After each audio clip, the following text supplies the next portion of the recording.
প্রায় মার্চ মাসের দিকে যখন টপলি হাই ক্রিয়েট করছিল বিটিসি মার্কেট, সে সময় আমরা একটা স্টাডি ক্রিয়েট করছিলাম যে এখান থেকে এখানে হাই করার পর একটা 60% 70% যাই বলুন না কেন, একটা রিট্রেসমেন্ট ক্রিয়েট করবে। কারণ আমরা প্রিভিয়াস যতগুলো ডাটা দেখেছিলাম, প্রিভিয়াসলি যত ডকুমেন্ট দেখেছিলাম, তো এখান থেকে আমরা একটা এরকম একটা ধারণা আমরা পেয়েছিলাম।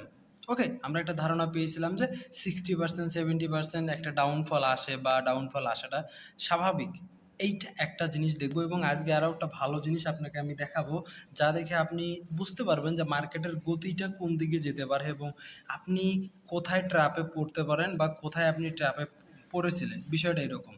প্রথম কথা হচ্ছে যে 100% কোনো স্টাডি কাজ করবে না, এইটা আপনাকে মেন্টালি থাকতে হবে। আর আমাদের এক একটা ভিডিও আপনাকে জাস্ট নর্মালি জিনিসগুলোকে একটু রিয়েলাইজ করার এবং ধারণা দেওয়া যে না, এরকম বিহেভিয়ারও করতে পারে, আমি এরকম ভাবিনি, এরকম হইতে পারে।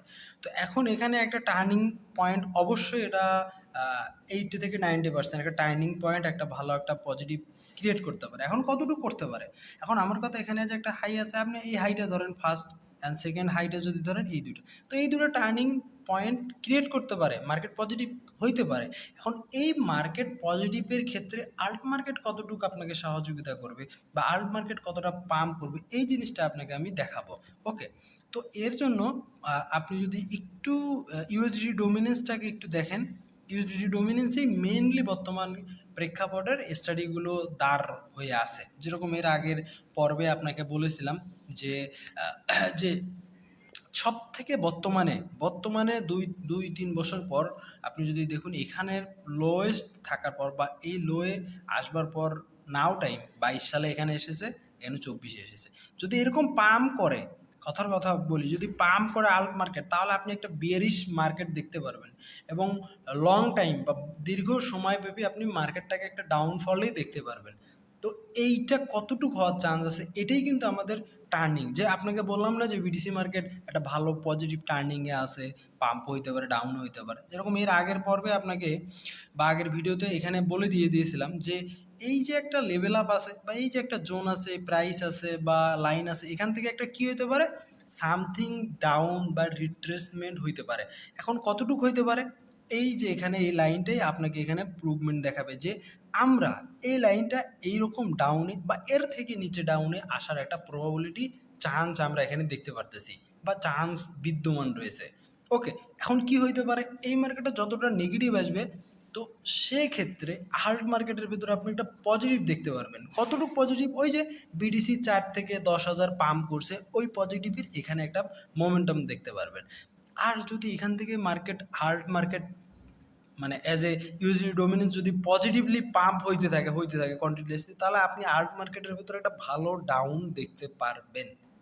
ঠিক আছে, এইটা একটা বিষয়। তবে এর আগের পর্বে আপনাকে আমি বুঝিয়ে দিয়েছিলাম যে ভাই দেখুন, বর্তমানে খুব একটা ভালো, যদি কেউ বলে যে খুব একটা ভালো আল্ট মার্কেটের ভেতরে আছে, বিদ্যমান আছে, তো খুব একটা নেই, এটা বলাটা মুশকিল। কারণ এখানে 50-50, যদি এখান থেকে মার্কেট নিচে আসে, কথার কথা বলি, তাহলে আপনি একটা ভালো আল্ট মার্কেট দেখতে পারবেন এই বছরের শেষে বা মানে এই সময়ের সব থেকে শেষের যে টার্নিং মোমেন্টগুলো, পজিটিভ মোমেন্ট বলুন, সেইটা আপনি দেখতে পারবেন যদি আবার 3.80 বা 3.5 আসে।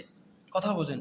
আর যদি না আসে, আমার কথা যদি না আসে, এখান থেকে নর্মালি সামথিং নেগেটিভ করার পর পজিটিভ হচ্ছে, নেগেটিভ হচ্ছে, পজিটিভ হচ্ছে, তাহলে কি হইতে পারে, 100% ভাবে আপনি বিয়ার মার্কেট দেখতে পারবেন। এটা আপনার কানে ভালো করে, আপনার মাথায় ভালো করে এই জিনিসটা দেখিয়ে দিন। তবে এই বিয়ার মার্কেটও সারভাইভ আমরা করব বা আমাদেরকে সারভাইভ করতে হবে। কিভাবে করতে হবে সেটা এখন বলে দিচ্ছি। তা হচ্ছে যেরকম, এই যে ধরুন এখানে একটা টপলি হাই বা এখানে একটা রেজিস্ট্যান্স, সবগুলো রেজিস্ট্যান্স থেকে একটা বাউন্স ব্যাক বা একটা ডাউন আসবে। সো ডাউন এ আসার আসার যে চান্সটা বা যে জোনগুলো, সেই জোনগুলোতে আমাদেরকে বাইং করতে হবে বা ওখানে আমাদেরকে ট্রেড সেট আপ ক্রিয়েট করতে হবে। ওকে, এর বাহিরেও এই আল্ট মার্কেট, বিটিসি মার্কেটের বাহিরেও অনেক কয়েন থাকবে যারা এই মার্কেটগুলোকে ফলো আপই কখনোই করে না বা করে কম করে। এই জিনিসটা আমাদেরকে একটু ফাইন্ড আউট করতে হবে সেই সকল কয়েনগুলোকে। তো এখন এখানে অবশ্যই একটা চান্স রয়েছে, আমরা একটা নেগেটিভ মার্কেটও দেখতে পারি, হয়তো একটা বড় পজিটিভ মার্কেট দেখতে পারি। এখানে 50-50 কেউ বলতে পারবে না যে মার্কেটটা এরকম হবে। তবে বিটিসি মার্কেট যেহেতু একটা জোনে রয়েছে, সেক্ষেত্রে আমি মনে করব বা সেক্ষেত্রে আমরা ধারণা বেশি নিতে পারবো বা চান্স আমাদের বিদ্যমান বেশি রয়েছে এবং বিটিসি মার্কেট একটা জোনে, সেক্ষেত্রে আমরা বিটিসি মার্কেটকে একটা পজিটিভ দেখতে পারবো এবং এই মার্কেটকে একটা নেগেটিভ এখানে এই জোনটা আসার জন্য অপেক্ষা করতে পারবো। তো সেক্ষেত্রে 10%, 15%, 20% আল্ট মার্কেটের ভেতরে একটা পাম্প আসতে পারে। তবে হ্যাঁ, সব থেকে বড় চান্সটা যদি আমরা এই লোকে আবারও পেয়ে যাই, মার্কেটটা ধীরে ধীরে ডাউন আসে, তাহলে আমরা এই জোনটাতে একটা ভালো কিছু দেখতে পারি মার্কেটের ভেতরে। তো এইটা প্রবাবিলিটি 100% বলা মুশকিল, 50-50 যে কি হবে, কাল কি হইতে পারে, পরশু কি হতে পারে, এটা বলাটা মুশকিল। তবে এই জিনিসটা আপনাকে আমি ক্লিয়ার করে দিয়ে দিলাম যে আসলে কেন বিটিসি মার্কেট পাম্প যাবে, ডাউন যাবে, আল্ট মার্কেট কেন পাম্প যাবে, কেন ডাউন যাবে, জিনিসটা হয়তো আপনি ক্লিয়ার হয়েছেন। সো সে অনুপাতে আপনাকে প্ল্যানিংগুলো করতে হবে দাদা, যেন আপনি বুঝতে পারেন। তবে আমার ভয় লাগতেছে, একটা বিষয় ভয় লাগতেছে যে এই মার্কেটটা যদি কন্টিনিউয়াসলি পজিটিভ হয়, ইউএসডি ডোমিনেন্স, তাহলে আমাদের জন্য এই বছর বা নেক্সট বছর বা হাফ, ওই নেক্সট বছরের হাফ পর্যন্ত বিয়ার মার্কেটে সার্ভাইভ করতে হবে। তো বিষয়টা কতটা আপনি যুক্তি দিচ্ছেন, আমি এই জিনিসটা আপনার থেকে একটু ফিডব্যাক পেতে যাচ্ছি।